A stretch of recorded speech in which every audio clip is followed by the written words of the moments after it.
483 officers were transferred from the chief secretary to the police chief down to the block development officer.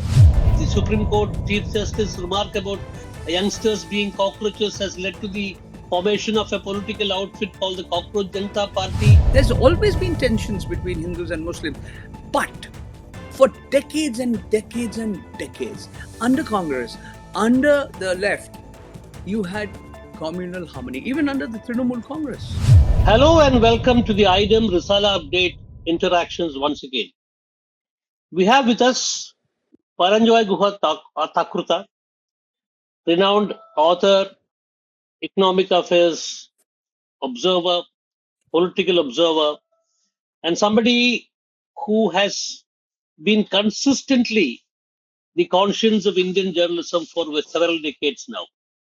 Paranjoy, welcome to the interactions once again. Thank you so much, Venkatesh, for inviting me. Recently, we are going through very murky times in Indian politics, Indian society, and especially after the recent assembly elections to the state of West Bengal, which you followed very closely. A lot of things are happening which kind of are completely inexplicable. I mean, I don't think that we'll be able to make sense of this or understand this or explain this using any normal political logic. So, since we followed the West Bengal elections very closely, and there are people who say that it was an election that was stolen, people say it was a watershed election in the history of Indian electoral democracy. And as somebody who has followed Indian electoral democracy very closely and written recently or co-authored a book recently questioning the independence and impartiality of the Indian Election Commission, what did you see in West Bengal and what do you make out of the developments after the elections? Okay. Firstly, I have not written any book on the subject. I have published a book which looks at electoral democracy. My most recent book looks at a judge, a controversial judge. But let me first outline for you quickly about a dozen reasons why the elections in West Bengal, the recently concluded elections in West Bengal, they are unique not only in India, but perhaps in the world for a variety of reasons. Let me start with what happened on the 10th of June 2026. In South Kolkata, there is a new administrative building which houses offices of various central government and state government bodies. Now, what has been really amazing is on that day, the 10th of June, there was a fire. There was a fire first on the third and the fourth floor of the building, and then again on the ninth and the 10th floor of the building. And these were the buildings where the strong rooms, where the electronic voting machines had been stored. Now, different media reports give different figures. Some people say 2,000 EVMs, electoral voting machines, or the others say 3,000, some say 4,000. We don't really know because we haven't got any formal report from the Election Commission of India. There is a special investigating team that has been formed and that is investigating into this matter. And that these EVMs were which part of, they were in the booths which were in which part of the state, whether in Kolkata, north of it, the North 24 Parganas district or the South 24 Parganas district. We don't know.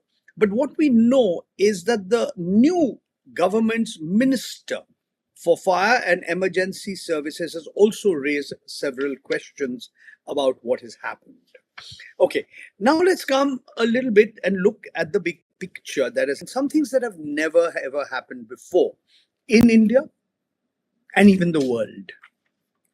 Between November 2025 and February 2026, the number of deletions from the voter roll were about 90 lakh. In November, the number of people on the voter list, it came down to 6.77 crores. So this is came down to 91 lakhs. I'm not saying that all of these deletions were not required. People would have died, there were duplicate entries, their addresses would have changed, and so on and so forth. A special investigative revision, special intensive revision, SIR, special intensive revision of the voter roll. And for the first time in India's electoral history, the voter roll of 2026 was compared with the voter roll that existed 24 years earlier in 2002. And the government, or rather the Election Commission of India, used a methodology which they call logical discrepancies to find out discrepancies. Now, it is truly amazing. Chatterjee can be spelled as Chattopadhyay, KR can be Kumar, SK can be Sheikh. There were ridiculous examples of members of the family of Netaji Subhash Bose, whose name was deleted, a former foreign secretary to the government of India. And Nobel laureate Amartya Sen was asked, the age of his mother when he was born. Was it 15? So there were all kinds of reasons that were given to remove names.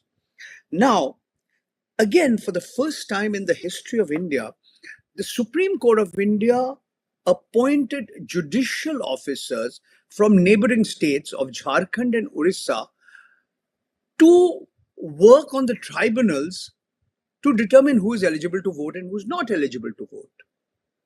Now, this has never happened before. Now, these tribunals didn't work so well. They were given very little time. Some people say to really do a proper check, it would have taken them years. Also, the kind of questions and claims that voters raised to the Election Commission, they were also not disposed of properly. Absolutely. So you see, what had happened was there were initially 27 lakh names that were shown as under adjudication. That number went up to around 34 lakhs. But barely a few thousand names were adjudicated upon, and almost all of them, 98% of them or 99% of them, their names were put back into the voter roll. But what is amazing is a statement, two observations that were made by the Honorable Judge of the Supreme Court of India, a gentleman by the name of Joy Mallo Bakchi, who's going to become the Chief Justice of India at some point of time. He was on the bench with the Chief Justice of India, Surya Kant, and more than once he said, if your name is not on the voter list, you're not eligible to vote. But don't worry, if your name is put back onto the voter list, then you can vote next time. To me, I was astounded. I was not alone. We were all astounded that such a statement could be, such an observation could be made in an open court by the Supreme Court of India, even as it was adjudicating on the legality or otherwise of the SIR. Subsequently, they said, no, it's legal. Let me continue. There are quite a few other aspects of West Bengal's elections that make it truly unique. I'm going to come back to the point I made. If these 34 lakhs, hypothetically, these 34 lakh names of voters who have registered complaints, they are under adjudication, suppose they were all allowed to vote, the outcome of the elections may have been different. We'll talk about that. But before that, let's look at what is unique. For the first time, 2.5 lakh personnel of the CAPF, the Central Armed Police personnel, came and were stationed in West Bengal. These included personnel from the Central Reserve Police Force, the Border Security Force, the Central Industrial Security Force, the Indo-Tibetan Border Police, the SSB, the Sashastra Seema Bal, and so on and so forth. They even had a meeting of the heads of all the CAPFs in Kolkata. Now, the elections were held reasonably peacefully on 2 days, on the 23rd of April and the 29th of April. But there was a lot of violence after the elections. The results were declared on the 4th of May. And the same paramilitary forces were there. I dare say many of them looked the other way. Let's go on. There have been certain other things that happened which never has happened before. Let me point out what these are. Now, the government, the Election Commission of India, has powers given to it under the Constitution of India, which are plenipotentiary powers. These are like supreme powers. They come under Article 142 of the Constitution of India. And when the Model Code of Conduct kicked in after that, 483 officers were transferred from the chief secretary to the police chief down to the block development officer. I'm not saying it's illegal, but never before have so many officers been moved from their post and transferred to other posts than ever before. Okay. Then we have what Parakala Prabhakara, as you know, he's the husband of our finance minister, Nirmala Sitharaman. On the 21st of May, in Frontline magazine, he pointed out things. He says that the number of votes cast per minute in West Bengal could be a world record. He says that from 7 a.m. to 3 p.m., both the phases put together, an average of less than a minute, 53.7 seconds by each voter to vote. Now, this is truly amazing. You walk into the polling station. Polling booth. First, yes. Before you enter the booth, a polling agent normally checks whether your name is there on the list. So you have to show that person your EPIC card, the electoral photo identity card, or your Aadhaar card. Then you enter the booth, and then your name is ticked off. An entry is put under Form 17A. And there you have to sign or put your thumb impression. After that, you put the indelible ink. Then you are told, you then go wait in line for that booth, or rather that cubicle within a booth. Inside the cubicle, there are 4 gadgets. There is the electronic voting machine, and there is the VVPAT, or the voter verifiable paper audit trail. You have a battery unit and you have a control unit. And once you press the button, you have about 7 or 8 seconds or 9 seconds to check whether the symbol on which you have pressed the button matches the symbol on the piece of paper in the VVPAT machine that goes down. Now, all this in less than a minute, in 53.7 seconds. Venkatesh, you voted, I voted. This is a world record.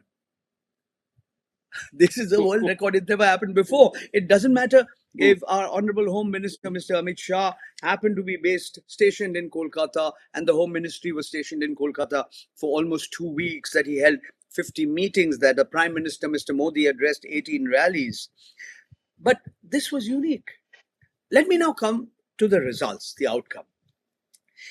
Roughly the gap between the Trinamool Congress and the Bharatiya Janata Party were around 5%, a little under 5%. Now, if the left vote and the Congress vote came together, then the combined vote would be higher than that of the BJP.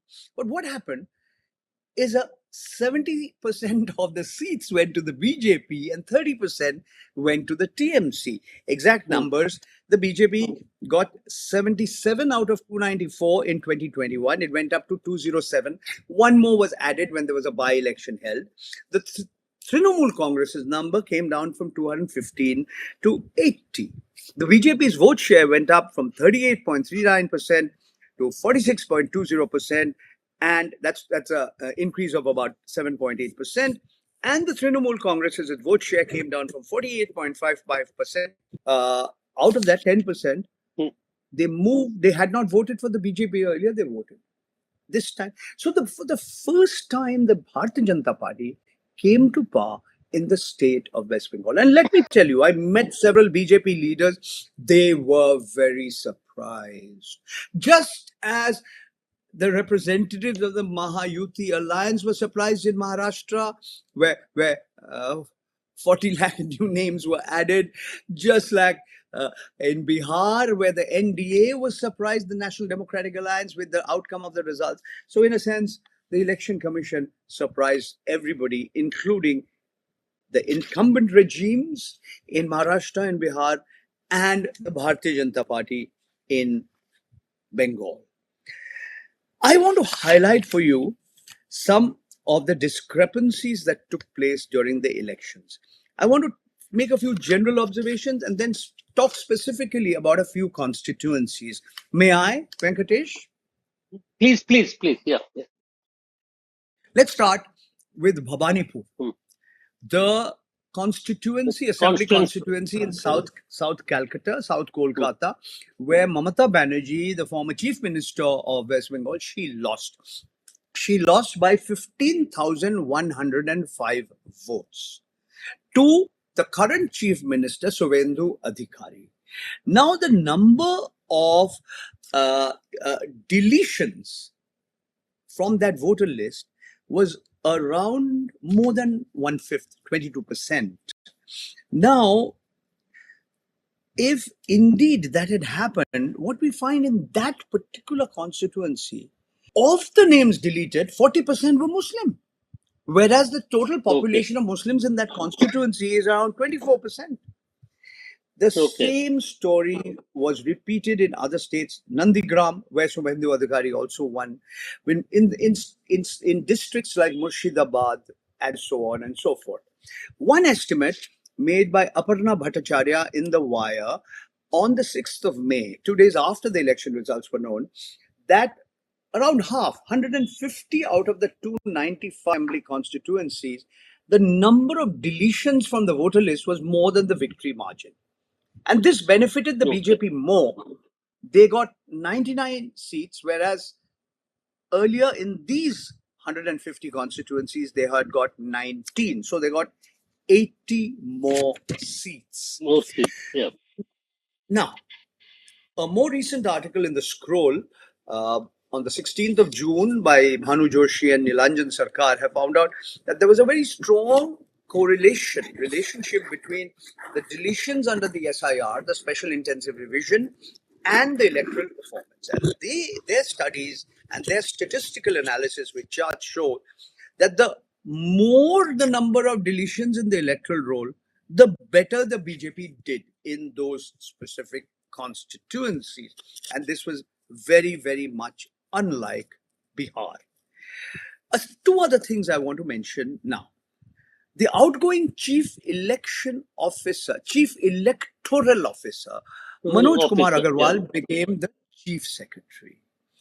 He is a 1990 batch officer of the Indian Administrative Service belonging to the West Bengal cadre.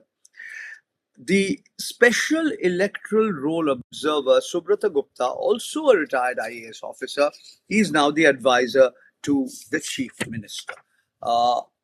You can't get any more brazen than this.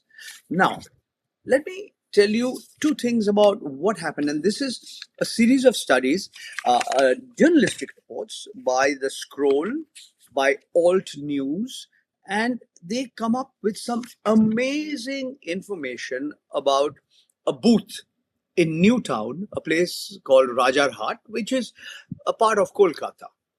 Now, what happened is that the booth number 164, the candidate of the Communist Party of India Marxist and the All India Secular Forum, his name was Saptarshi Dev, he got 1 vote. The TMC candidate, Tapash Chatterjee, got 5 votes. And the BJP candidate, Piyush Kanoria, he got 637 out of the 656 votes. In the adjoining booth of 164, now the BJP candidate, Kanoria, got 32 votes. The left candidate got 299 votes, and the TMC candidate got 29. Now, both these booths, 164 and 165, come in what is called a Muslim locality, a Musulman para, where more than close to 90% of the electors, voters, are Muslim. Now, amazing thing happened that the BJP got 97% of the vote. They didn't put up the party never put up a single Muslim candidate. But the story doesn't end here. In this particular booth number 164, there were 18 rounds of voting. But before that, in the middle, suddenly the voting had to be suspended. Why? The polling agents, the booth level agents said that there's something wrong with your EVMs, your electronic voting machines. Why? It displaying more votes than what it was cast. So they stopped the voting. And then they had replaced the machines and they had a new round of voting.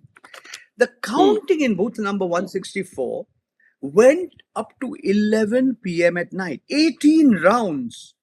At the 18th round, it was shown that the candidate who was belonging to the TMC was ahead by 316 votes at 11 p.m. at night on the 4th of May 2026.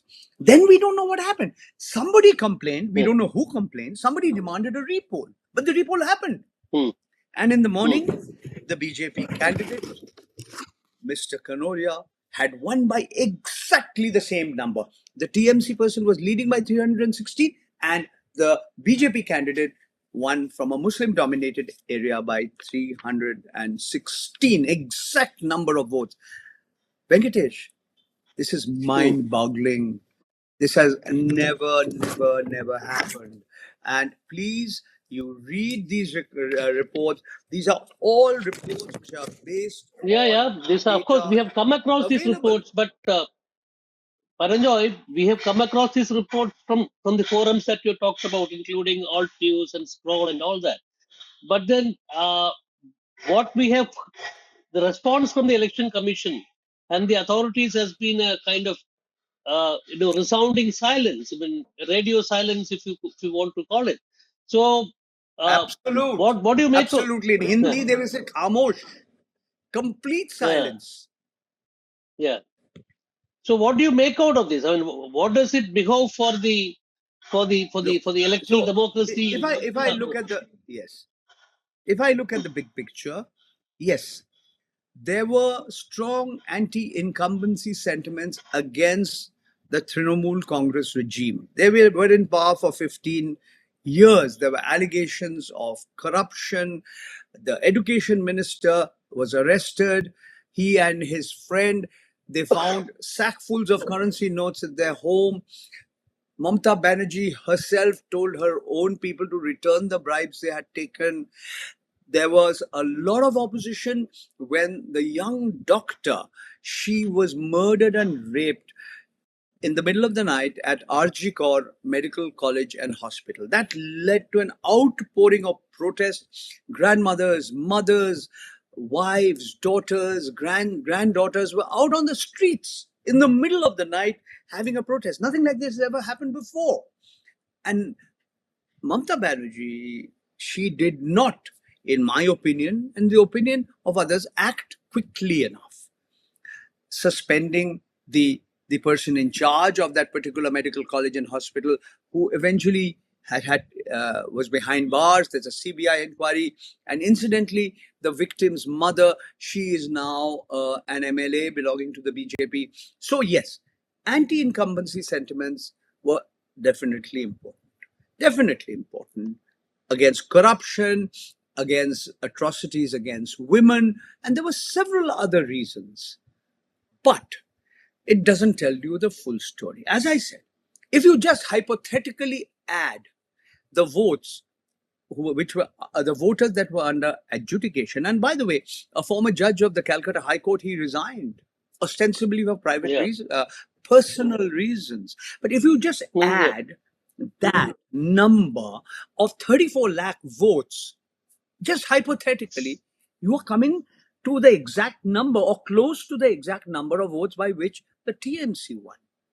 The BJP won and the TMC lost. The BJP won. The number is uncannily the same. I'm not even getting into if the left, if the other smaller parties who are supporting Muslims, if the Congress party and the Trinamool have fought together, their vote share would have been much higher than the BJP. But I'm not even getting into that.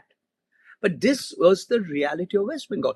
So here we have a state where, as per the 2011 census, around 27% of the population was Muslim, Only Assam has a higher proportion, around 33%. Jammu and Kashmir is no longer a state, but it had well over half. But I'm saying here was a Muslim dominated, or a state with a substantial Muslim population, a state which shares a very long border with Bangladesh. And you have this result, which has astounded everybody, I dare say, including the Bharatiya Janata Party. There's always been tensions between Hindus and Muslims, but for decades and decades and decades, under Congress, under the left, you had communal harmony, even under the Trinamool Congress. Yeah. But you, for the first time, see the Bharatiya Janata Party, which espouses the cause of Hindu nationalism, is today for the first time in power in West Bengal. It's a landmark election. It's certainly an amazing But election. what is happening to the legislature party of the TMC, both in the assembly as well as the parliamentary party of the TMC at the national level, that is also It's improved. mind-boggling. Absolutely So what do you correct. make out of that? Yeah. This, I must say, just as the results astounded many people, including me, and what has happened after the elections is equally astounding. The implosion in among the MLAs in West Bengal and the MPs in Delhi. I mean, you have an upstart, Rita Brota, who's the new so-called real, he's the leader of the real Trinamool Congress, and he is supposedly the real opposition, because he claims he commands 60% of, 60 MLAs out of 80. And these are going on when these cases will be decided. But all of these are up to the discretion of the speaker, and let's see what happens. But there is a very strong possibility that Richard will be the head of the so-called real Trinamool Congress and the leader of the opposition in the West Bengal Assembly. In Delhi, we hadn't heard, out of hundreds of obscure political parties whose names are registered in the records of the Election Commission of India, we had not heard of the Nationalist Citizens Party of India, which was set up in Tripura. And we understand that a very large section of the members of parliament belonging to the TMC, erstwhile TMC, might join this party. Now, what is the game plan? And this is Mr. Amit Shah and Mr. Narendra Modi's game plan. In the third week of April, for the first time, the NDA government or the BJP government ever lost in both houses of parliament a bill to amend the constitution to bring about delimitation, and with it was the women's reservation bill. Now, this hasn't before to the ruling regime. So efforts are underway to, quote unquote, manufacture a majority. Besides the Trinamool Congress, we have seen what is happening in the Shiv Sena Uddhav Balasaheb Thackeray group. We don't know what the DMK, since it's left India, what it means. We saw what happened with the Aam Aadmi Party MPs who joined the Bharatiya Janata Party. We don't know what will happen to the Samajwadi Party, especially after Akhilesh Yadav was the first public figure to talk about the missing hundreds of crores of money from the Ram Mandir's coffers in Ayodhya, in Faizabad, the district. We don't know. So what is very clear, whether they will succeed or not is another story. But an attempt is being made to ensure that the Bharatiya Janata Party and the NDA, the ruling NDA, get a 2/3 majority in the parliament, the Lok Sabha and the Rajya Sabha, so that the BJP is able to pass the constitutional amendment bill. It's delimitation, women's reservation. Who knows what can be added to it? It could even be one nation, one election. We are expecting the entire census to be completed in the near future. Let's see what happens in the coming months. But all this is happening in a context where where the youth of large sections of the youth are raising their voice against the mishandling of elections. Even this the Supreme Court Chief Justice remark about youngsters being cockroaches has led to the formation of a political outfit called the Cockroach Janata Party. So this I don't know. context, so I it don't know is. whether Venkatesh, whether it's a political outfit or whether it started as a joke by Abhijit Deepke and suddenly has acquired a huge amount of traction.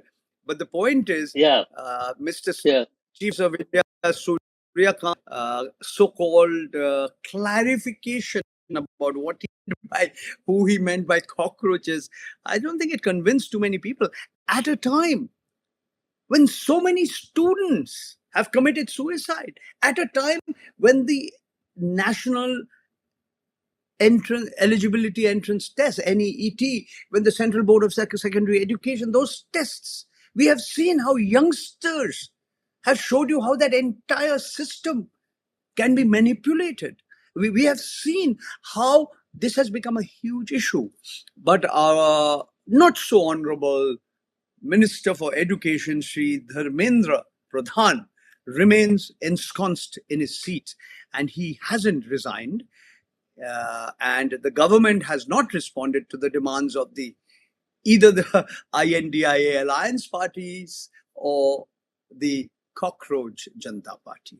Anyway, in the midst of all this, we have also been seeing the unraveling of the India alliance. There are a lot of voices against the leadership, the kind of leadership that the Congress and particularly Rahul Gandhi has given to the India alliance leadership.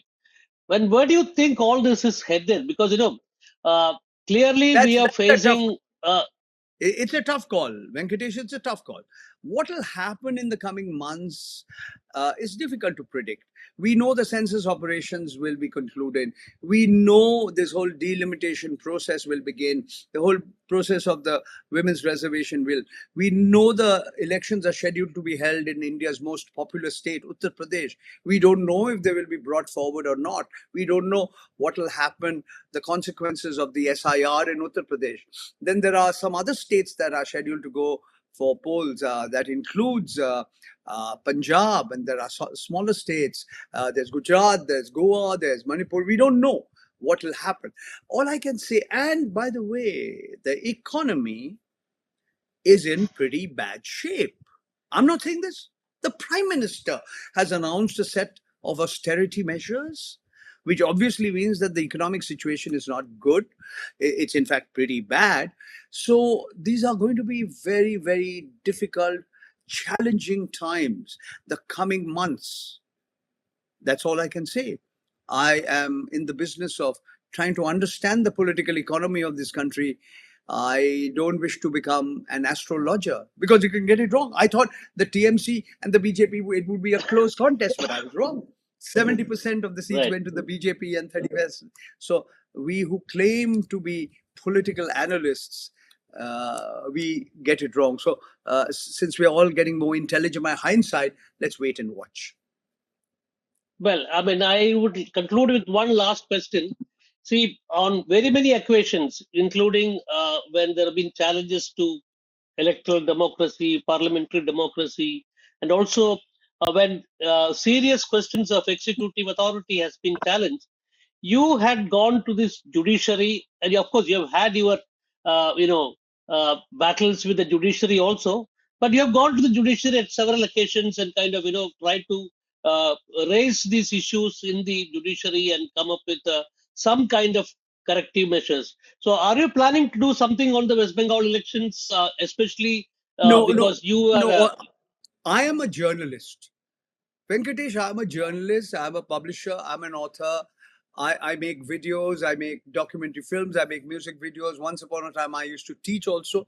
No, this is the job of the political parties. As I told you, several election petitions have been filed, will be filed. We do not know what will happen. I mean, the Supreme Court has given the Election Commission signal as far as the SIR is concerned, the special intensive revision, though it has never had, there have been many things that have been unprecedented, including, as I mentioned earlier, the way the so called logical discrepancies took place. These are questions you mentioned about the India alliance. These are decisions that have to be taken by the political leadership. As a journalist, as an observer, I can try and understand what's going on, but it's very difficult to say. All I can say, and I say this with deep regret, that the observations that were made by the Supreme Court of India, by the the bench comprising the Chief Justice of India, Justice Surya Kant, and his brother Judge Joy Mallo Bakchi, uh, were very, very disappointing as far as I was concerned. These pertain to their observations on the SIR in Bengal. I, as an individual, as a citizen, as an independent journalist, I was deeply disappointed, and my faith in the apex court of India, the constitutional authority that is the Supreme Court of India, has been eroded sharply. That is all I can say, and I say this as a in my personal capacity. I started by telling you I've worked on a book on a judge. It's called A Controversial Judge, and some of his most controversial judgments. It's about Justice Arun Kumar Mishra. So I'm using this opportunity to plug the book. I would have showed you the Okay. cover, and if your readers are Look forward. interested, Look forward to reading it and discussing that also, Paranjoy, in good time. Thank you very much for giving us your time.